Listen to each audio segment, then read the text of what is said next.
Tupperville over. Okay. Good afternoon, everyone, and I'm proud to be joined by Senators Durbin, Klobuchar, and Booker's on his way. Now, tonight, Donald Trump will address the nation in a joint session of Congress. But the American people already know what to expect: a deluge of mistruths and falsehoods. We know what Donald Trump won't do. He seems incapable of doing: being straight with the American people about the mess he's created in his short time in office. I can't think of another new president who's created more chaos, hurt more people, and created more of a mess than Donald Trump. What can Donald Trump say that the American people can take seriously? Well, he has nothing to brag about. He's already made a mess of our country. In 1 month, inflation has gone up. In 1 month, unemployment has gone up. In 1 month, grocery prices, housing costs, measles cases, Vladimir, we're adding a new one. Sewage in your water is going up after the Supreme Court decision with EPA this afternoon. They're all up. That's not what the American people asked for. This is the president who said he'd start lowering costs on day one, and he sure as heck hasn't done that. By the way, another thing that he's just done is start a trade war with Canada and Mexico. I have never seen such an important policy that affects so many people and their costs come into effect with so little thought, so little analysis. It's amazing. Huge industries in every state are going to be hurt. It is now estimated that the average American family in 1 year will pay $2,700 more because of the Trump tariffs. And they don't even know what the heck they're doing. He gets an idea in his head, he thinks, oh, that's a good idea, without any thinking of the consequences. So after the tariffs, everyday goods are going to become more expensive, from the price of gas and cars to cheese and dairy and everything in between, devastating our farmers, our small businesses, American families. According to the CEO of Target this morning on CNBC, consumers could see these higher prices within a few days. The average household, as I said, $2,700 now. It was $2,000 this morning. They now estimated it would be a little higher. Why is he doing all this? Tax cuts for his billionaire buddies. Tax cuts for his billionaire buddies. Raising American families' costs. Firing people. Just want to mention one. There's so many people, but we're all bringing guests tonight. There's a lady from Buffalo. She served her country valiantly in Iraq, got toxic exposure to burn pits, had serious illnesses in her lungs. They were cured. She's working for the Veterans Administration, helping other veterans. And guess what? She's just told leave. She's not told what she did wrong, why she is inefficient. DOGE shouldn't be Department for Efficiency. It should be Department of Government Cruelty. The way these people are being treated is just nasty. All for tax cuts for billionaires. So, whatever Donald Trump wants to spew tonight will be just that, lies. The pain, the costs, he's not going to talk about those. And he's going to try to delude the American people. We're not going to let him. Senator Durbin.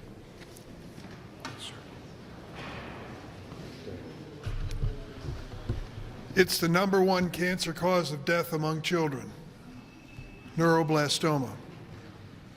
We know it, we've seen it, we've heard about it. Elizabeth Sokol works at Children's Hospital in Chicago. She's been researching it for 10 years, trying to find ways to bring a cure to this terrible scourge that kills these infants and toddlers. But she hasn't been able to work for the last 7 weeks. Why? Because the Trump administration has basically shut down the National Institutes of Health. The research grants, which they are supposed to award and give on a regular weekly basis, have been suspended while Elon Musk and his chainsaw go through this agency. Who did they go after first? The young researchers who are being brought into NIH in the hopes that this will be something that they want to dedicate their lives to, the next generation of medical researchers. As far as the Trump people and Elon Musk are concerned, They're all just numbers on pages. I can't agree more with what Chuck Schumer just said. This is cruel. It is cruel to these researchers who've given their lives for this purpose. It's cruel to the families who are praying, just praying to God every night that somebody's going to find a cure. That's what's at stake here. This isn't a political victory. This is a human issue, a very human issue. So why cut the people, hundreds, if not thousands of people at the National Institutes of Health so that we can have more money to give tax breaks to millionaires? That's a disgrace. Shameful. Let us focus on the reality and the truth and the values that really brought us together here to serve in public life. Let us make sure that we give people like Elizabeth Sokol, who will be my guest tonight, cancer researcher, the kind of resources she needs to succeed. Senator Klobuchar. Thank you. What is the State of the Union? That's a big question today. And I can tell you this, that chaos is up, corruption is up, and costs are up. Just ask anyone in the egg aisle. 25% up wholesale prices of eggs. That's a fact. And by the way, the threats of the tariffs and now the actual tariffs are actually already having their effect. Coffee prices today up 23%, lumber prices up 14%, and these tariffs, once they take the full-fledged effect, once we see the retaliatory tariffs from what were some of our best friends and allies, it's only going to get worse. This is not what people signed up for. I get that people wanted change. I get that they wanted someone to shake things up to work on bringing health care costs down and doing something about housing. But they didn't want this. That is not what they wanted. So Democrats are fighting this in the courts and winning so many of these cases. We're fighting this in Congress to hold them accountable, and we're fighting it with our constituents by our sides. And those are the people that I hope you focus on today. Our guests. You heard about some of them today when we were out on the Senate steps. I give you a few more examples. Senator Shaheen is bringing a small business owner who is going to focus on Trump's tariffs and what they have, the effect they're going to have on small businesses. Senator Hickenlooper and Senator Smith are bringing laid-off Forest Service employees. Who lays off Forest Service employees right when we are dealing with everything from the summer season coming upon us? That's what a lot of families do that don't have a lot of money. That's where they go for their vacations. Or why would we lay them off when we're dealing with threats of wildfires right now? Senator Cantwell has brought a researcher from Washington State that I got to talk to last night. Veterans, Senator Gallego, a veteran himself, is bringing a veteran from New Mexico who relies on the VA for the health care. I'm bringing a third-generation farmer from Minnesota. So I hope you join us at 4:15 in the LBJ room, where we're not going to talk for a change. I know that's exciting. We're going to actually have the real people that are affected by Donald Trump and by Elon Musk and by the Republicans who refuse to stand up. All it would take is 3 of them in the House of Representatives or 4 of them in the United States Senate to stand up to all of this, but they're not, and it's important that you hear the real people's stories. Not just the people that is laid off, as bad as that is, and fired, but also the people that are getting affected already with more to come. Why? They're looking for money.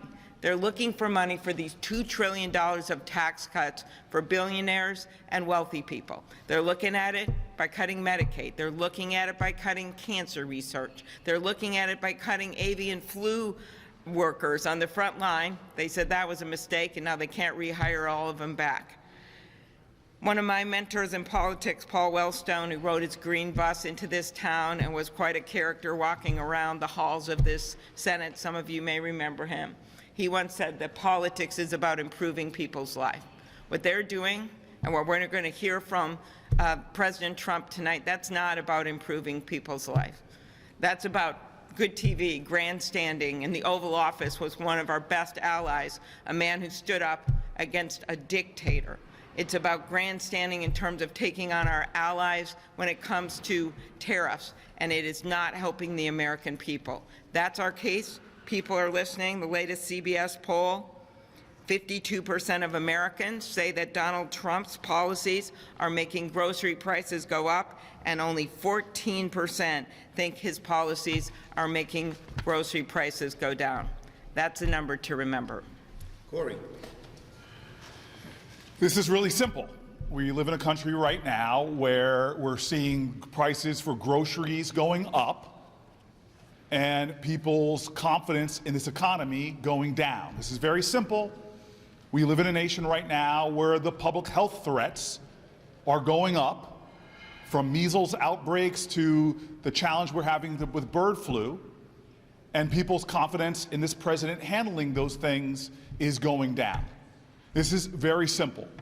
We're seeing tariffs going up and people's pension funds and 401ks, the values of them going down.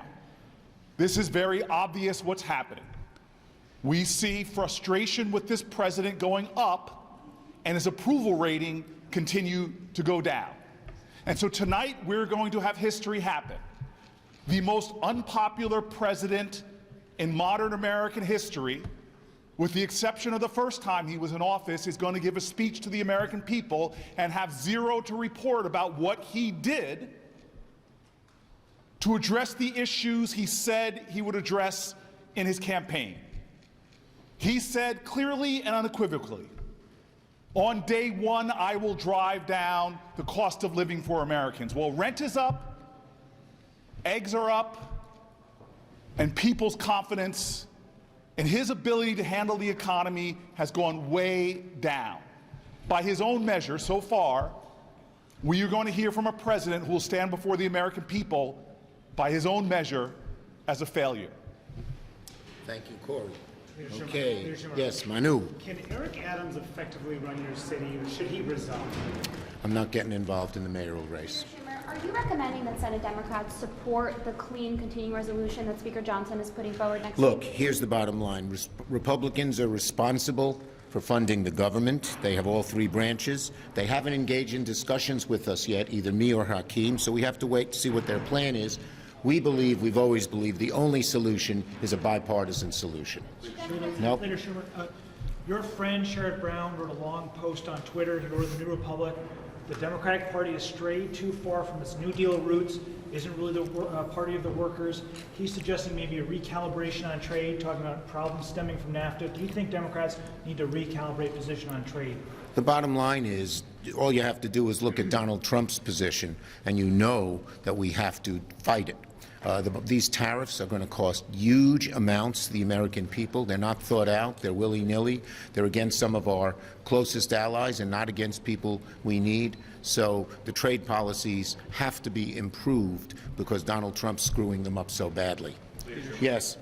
Democrats last year said that it would require legislation to secure the border after executive action by President Biden, and then Trump last month's border numbers were down significantly. Was that true? Was legislation necessary? Well, President Biden's numbers went down the month before as well. They've been down the last few months, and he implemented on his own, when we couldn't pass it, some of the things we proposed in that bipartisan legislation, which was bipartisan. Leader Schumer. Thanks, everybody. USMCA, if they're going to, we want to negotiate some